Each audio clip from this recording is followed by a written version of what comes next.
Alors, Président, si nous vous avons bien compris dans vos propos, c'est que vous n'êtes pas totalement contre la révision de la Constitution, mais vous avez insisté sur le terme de révision réfléchie. Non, non, non, il faut qu'on soit clair. Merci. Il n'y a pas de révision constitutionnelle en ce moment-ci. Non, je n'ai pas dit que je ne suis pas... La révision constitutionnelle est prévue par la Constitution. C'est le changement qui n'est pas prévu. Ok, avoir une nouvelle Constitution, cela heurte l'esprit et la lettre de l'article 64 alinéa 2. On ne peut pas changer de Constitution, c'est une révolution qui change de Constitution. Mais la révision constitutionnelle, avant les élections de 2028, je suis totalement contre. Il n'y a pas d'opportunité. Exact, Président. Alors, j'allais rebondir sur le deuxième volet. En fait, vous avez sorti un terme qui m'a interpellé, qui est le terme scénario planning. Pouvez-vous, pour nos téléspectateurs, expliciter ce terme? Non, c'est scénario planning, c'est-à-dire quand quelqu'un veut faire un projet, n'importe quel projet de vie, et vous-même, quand vous étiez pas mal à l'école, vous avez dit que l'orientation, je vais faire par exemple polytechnique ou économie ou peut-être médecine. Donc c'est ça. Et les scénarios. Quel est le scénario? Quand vous faites un business, vous disiez voilà les best case. Voici les best case. Et voici les worst case. Ok? C'est ça les scénarios. Il y a plusieurs scénarios. Si le scénario 1 ne marche pas, est-ce qu'il n'y a pas un scénario B, pardon? Est-ce qu'il n'y a pas un scénario C? Et dans les trois scénarios, vous choisissez le bon scénario. Et nous disons aujourd'hui que si vous nous proposez scénario révision constitutionnelle, changement des constitutions et rester là où nous sommes aujourd'hui, nous restons là où nous sommes aujourd'hui. Il n'y a pas de changement, il n'y a pas de révision parce que c'est intempestif à ce moment-ci. Il faut aller aux élections avec la constitution que nous avons. Mais nous disons que nous voulons la cohésion nationale. Ça, on peut l'avoir. Se mettre autour d'une table entre filles et fils du pays. Le parti prenant nous dit qu'est-ce qui ne va pas au pays. Le pays est attaqué par le Rwanda, par Kagame et son armée. Le pays connaît de la fraude, de la corruption, les vols de deniers publics par les gouvernements Tshisekedi. Le pays connaît les violations des droits humains. Et le pays, à chaque fois qu'on organise des élections depuis 2006, ce sont des élections truquées. Et nous sommes arrivés jusqu'à un simulacre d'élections. Que faut-il faire? Il faut que les filles et les fils du pays se mettent autour d'une table. Donc, c'est ça, les scénarios qui nous intéressent.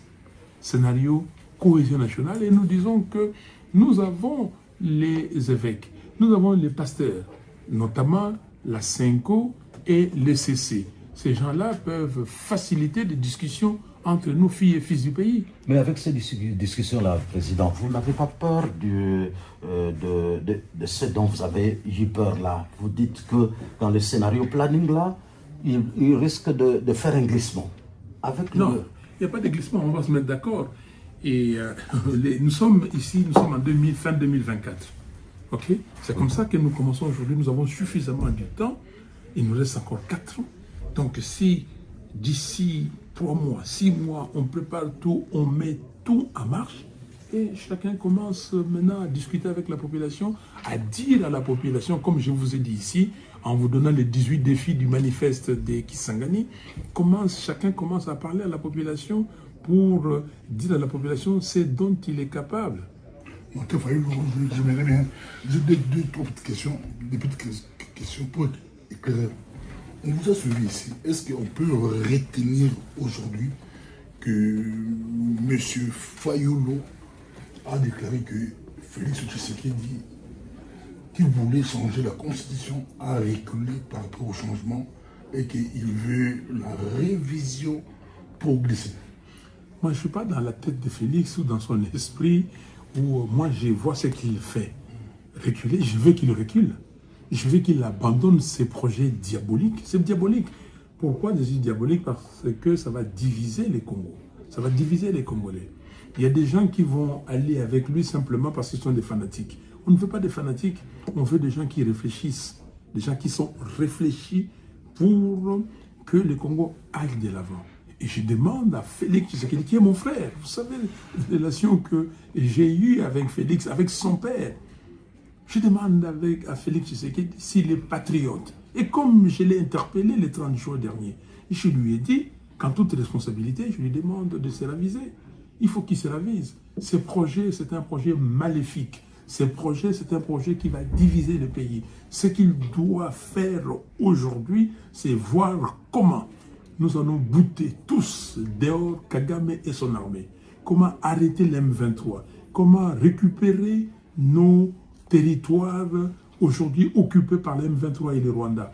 Comment remettre la paix à Ituri. Martin Fayulu n'a pas déclaré que Félix a reculé par rapport au changement de la Constitution et qu'il veut glisser. Il veut glisser par rapport à la révision. Non, Félix Tshisekedi veut changer la Constitution pour éviter l'article 220 de la Constitution qui dit que le nombre et la durée du mandat du président de la République ne sont pas révisables. C'est comme ça qu'il veut changer la Constitution. Il veut changer la Constitution pour échapper à l'article 70. Vous savez que l'article 220, c'est un article qui protège plusieurs articles de la Constitution. Je vous ai parlé de l'exposé des motifs et du point 4 de la révision de la Constitution. Et donc, comme l'article 70 dit que le président de la République est élu au suffrage universel direct pour un mandat de 5 ans, renouvelable une seule fois. Et c'est comme ça. Lui, il est vrai qu'il n'a jamais été élu. OK? Il n'a jamais été légitime. Il a fraudé, mais il a exercé de fait le mandat. Donc lui, il veut éviter cela.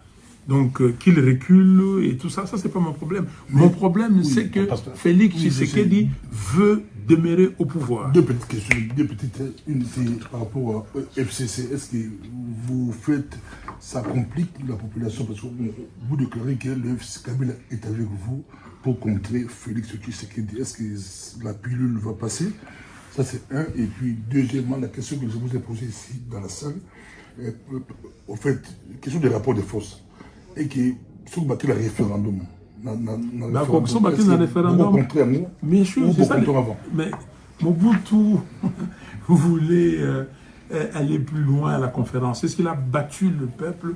Personne ne peut battre le peuple. Vous parlez de Kabila. Kabila a voulu un troisième mandat. Est-ce qu'il a réussi?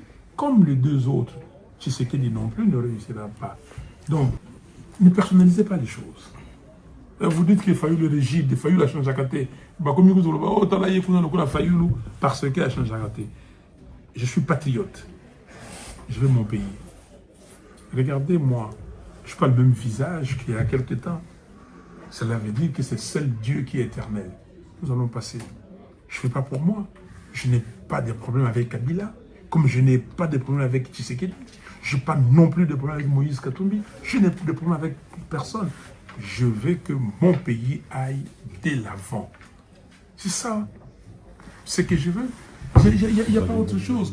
Si Tshisekedi, Kabila, Kamere, Katumbi, ok, tous ces gens-là, Mukwege et les autres, Sesanga, ils se disent que nous nous tenons main dans la main pour défendre l'intégrité territoriale de notre pays. Nous tenons main dans la main pour comment dire, faire des réformes institutionnelles, des réformes pour que demain nous ayons des élections qui nous donnent des institutions légitimes.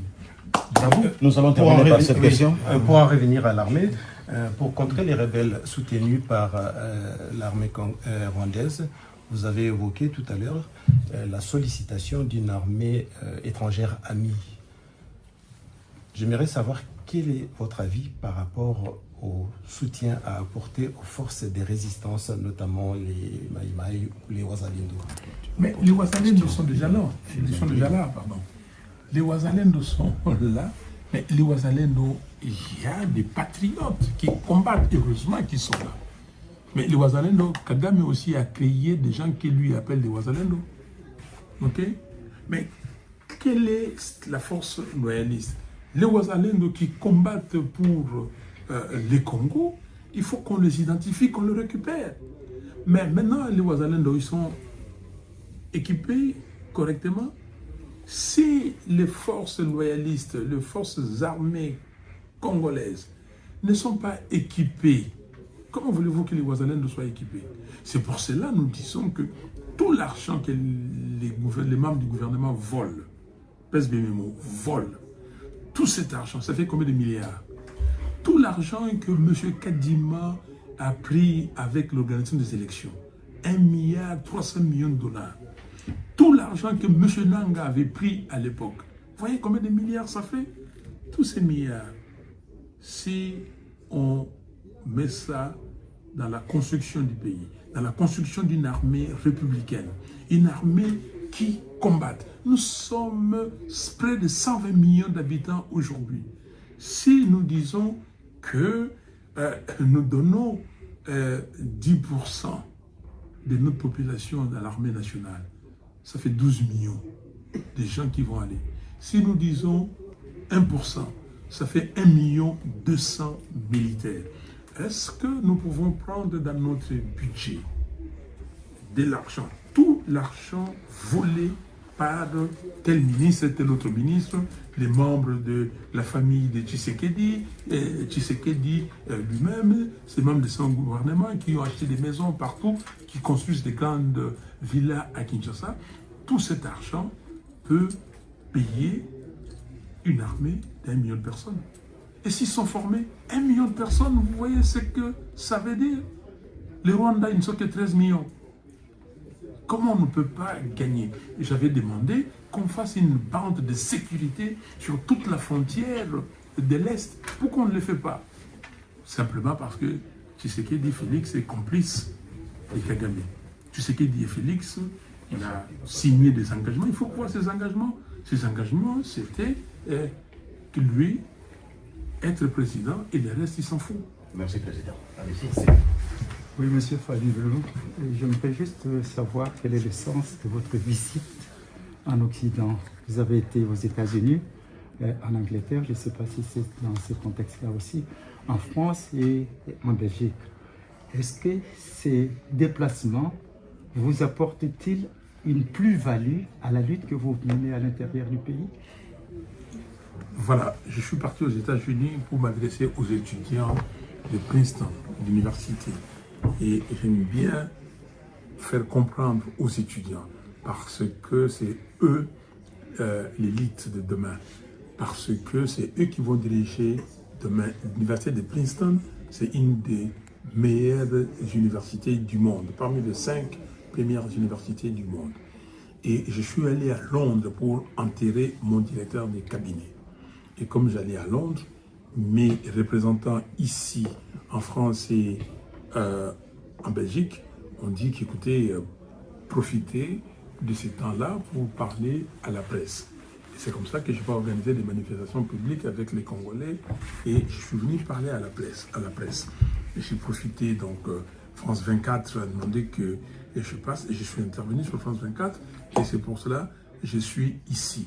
Cette activité-là avec les étudiants, je l'ai fait partout. J'ai commencé aussi au Congo, je l'ai fait avec l'université panafricaine, je voulais aller avec l'université de Mbazangongo, on m'a bloqué, mais on va voir comment récupérer ça autrement. Je vais encore ressortir l'année prochaine pour faire le tour des universités, parler aux jeunes Européens, aux jeunes Africains, parce que je vais aller aux jeunes Asiatiques, leur dire ce que c'est que les Congo et ce que nous devons faire du Congo. Je prends les Congos depuis la traite négrière, ok? La conférence de Berlin, l'État indépendant du Congo, vous avez vu, j'ai résumé la lutte pour l'indépendance et ainsi de suite, expliquer et dire ce que c'est que les Congos et que les gens comprennent. Parce que, et je vous dis aussi à vous, diaspora congolaise, imitez cet exemple pour être les avocats du Congo et les diplomates du Congo. Parce que nous n'avons pas un gouvernement responsable, il n'y a pas de diplomatie. Les Rwandais nous dament le pion et nous-mêmes nous devons maintenant supplier à cette carence. Vous-même, vous faites cette diplomatie? vis-à-vis de l'Occident. Vous savez qu'est-ce que vous voulez? l'impact que l'Occident a par rapport à nos pays d'Afrique, nos pays du tiers-monde. Ce que j'ai dit là aux Belges et aux Européens, ce que j'ai dit aux Américains, je vous ai dit quand j'étais à la Convention des démocrates, ce que j'ai dit. Vous pensez que ça n'a pas d'implication, ça n'a pas de répercussions? Je sais pas, c'est à vous d'évaluer. Non, mais c'est à justement. vous, vous êtes journaliste, et c'est Oui. à vous d'évaluer. Merci. Vous devez évaluer ce que nous faisons. Merci, allez. Voilà. Une dernière question, parce qu'on a fini. Ouais. Oui, une dernière, c'est la dernière. Alors, Olivier Dossou de Silicon Media. Première question qui va un peu en continuation à la question de mon confrère tout à l'heure. Vous parlez beaucoup donc de la communauté internationale, vous étiez aux États-Unis, dans les universités, en Europe, etc. Est-ce que vous avez une démarche panafricaine? Est-ce que vous rencontrez des dirigeants africains? Est-ce que vous rencontrez des diasporas en Afrique, congolaises ou autres? Est-ce que vous rencontrez des chefs d'État pour leur porter le message du Congo et de sa situation sociopolitique? Tout à fait. Je vous ai dit que le mois d'août, j'étais au Sénégal, j'étais en Côte d'Ivoire, j'étais au Ghana, et j'étais au Nigeria. Donc j'ai une démarche panafricaine, j'ai des discussions aussi avec des présidents africains, avec des leaders aussi africains qui sont dans la résistance comme moi. J'ai mon ami Cellou Dalein Diallo de la Guinée et tant d'autres. Donc j'ai fait cette démarche et même auprès des populations africaines. Très bien. Dernière question, justement. Le ministre des Transports du Congo, qui est donc le chairman, comme vous savez, donc M. Jean-Pierre Bemba, disait sur Top Congo FM que le budget du Congo est passé de 6 milliards à 18 milliards. Justement, puisqu'on n'a pas beaucoup parlé d'économie, comment se porte aujourd'hui l'économie congolaise et à qui profite ce triplement du budget du Congo? Il faut que ces ministres de transport, comme vous l'avez cité, Jean-Pierre Bemba, vous disent dans la reddition des comptes, qu'est-ce que les gouvernements, l'État dépensent réellement. On a fini. Et que ces budgets qui soient ramenés à l'unité, qu'est-ce que ça représente pour les Congolais. Aujourd'hui, les Congos et le nombre de personnes au Congo vivant en dessous du seuil de pauvreté a augmenté. Alors si vous augmentez le budget nominal, ok, le budget, mais vous dépensez combien? Et dans ce que vous dépensez, combien va à la présidence de la République? Combien va dans les institutions? Si l'augmentation, ça profite aux voleurs, si ça profite à augmenter les trains de vie des institutions, ça ne sert à rien. Si vous prenez le Congo aujourd'hui, il y a combien de routes? Combien de kilomètres de routes ils sont construits? On pouvait dire que le budget est passé de 6 à 18. Voilà, nous avons fait tant de kilomètres de routes. Il y a tant d'usines que nous avons construites. Nous avons dépaupérisé, je ne sais pas si le terme existe en français, nous avons dépaupérisé la population du temps. Est-ce qu'il l'est dit? Au contraire, nous avons des difficultés. Il y a l'exode rural. C'est-à-dire qu'à Kinshasa, il y a combien de gens aujourd'hui à Kinshasa? 17, 20 millions de 20 millions. personnes. Mais qu'est-ce qu'ils font? Et si Kinshasa est devenu comme un champ de champignons qui poussent comme ça, et on a abîmé Kinshasa, il faut que les gens soient responsables. Qui ne pense pas que les Congolais ne voient pas ce qu'ils font? Et ils sont ridicules parce que quand vous prenez les micro-baladeurs, les mamans le disent. Regardez comment nous sommes pauvres. Vous prenez une boîte de tomates. Maintenant, on prend une boîte de tomates, on l'ouvre, on commence, on prend une petite cuillère. Les mamans achètent des boîtes de tomates par la cuillère. Moi, je trouve que des gens qui ne pensent qu'à eux-mêmes, améliorer leur train de vie, je ne suis pas d'accord avec eux. Je ne suis pas d'accord avec Bemba quand il dit ça. Je ne suis pas d'accord avec Félix Tshisekedi parce que Félix Tshisekedi, lui, il est avec moi. Et nous avons vu la paupérisation dans notre pays. Nous avons vu comment les gens se sont amusés avec l'argent de l'État. Et lui continue à le faire. C'est vraiment dommage. Et j'aurais voulu que quelqu'un dise que non, j'ai vu ce qui se passe et je démissionne. Je montre l'exemple. J'ai vu ce qui se passe et voilà, moi, ce que j'ai fait. J'ai suffisamment d'argent pour moi. Je ne prends pas un franc de l'État. Le budget de mon département, de mon ministère est géré comme ci, comme ça. Voilà la transparence et voici ce que j'ai fait. J'aimerais voir ça. Félix Tshisekedi pouvait dire que lui, il ne prend pas un franc de l'État. Félix Tshisekedi, tous les voyages qu'il fait, c'est quoi? Maintenant, il fait le voyage au Congo pour faire sa propagande avec l'argent du trésor public. Est-ce que c'est sérieux, ça? Merci beaucoup. Merci.